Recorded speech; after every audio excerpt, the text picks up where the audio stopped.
My name is Scott Stauffer. I'm the owner of SKS Video Productions, and my company was basically approached by the gentleman at RPP over 2 years ago with the concept of producing this film for science fiction. And being a science fiction fan, I was curious about it, and they had something that a lot of our clients don't have, is an actual script. So we kind of glanced over it, and they gave me the concept of it, and I really liked the idea of it, so I signed on board to do this one because it's a challenge. It's not something our company has ever done before. We mostly do corporate industrial stuff and event videos, commercial things like that there, not full-length pictures.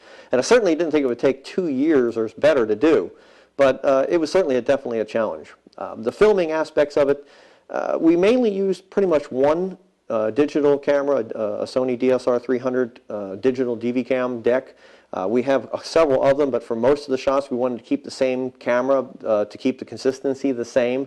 However, the scene that we shot out at the Caledonia State Park, the Malier scene I think it was, where the pirates had their battle, that actually involved about 5 cameras in that one. 2 of the big cameras and several smaller cameras placed strategically throughout the set and hidden behind grass and stuff to capture all the action.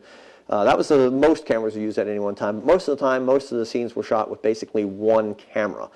Sometimes you had to be very creative with it. They would be hanging from the rafters and low angles and over, or sometimes it was actually on the shoulder. We learned a lot of lessons about green screens and stuff also. We'd never done that before, so that was a learning experience. Another challenging aspect of it was to film the Vril's point of view. And we're trying to think of, if I was a Vril, what would I see? And how would we create that? So the way we did this was we had a small 3 digital camera that we filled basically a sandwich bag full of like an oil, and we strapped that around the lens, and that gave it sort of an oily, ooky look to it. Overall, I think the overall look of the show came out very nicely and consistently. So the actors were pretty good. Some of them were very good, some were not as good, but others eventually got the idea, and the filming went nicely. We had a good time doing it, so I'm really kind of pleased with the way the filming aspect came out of it.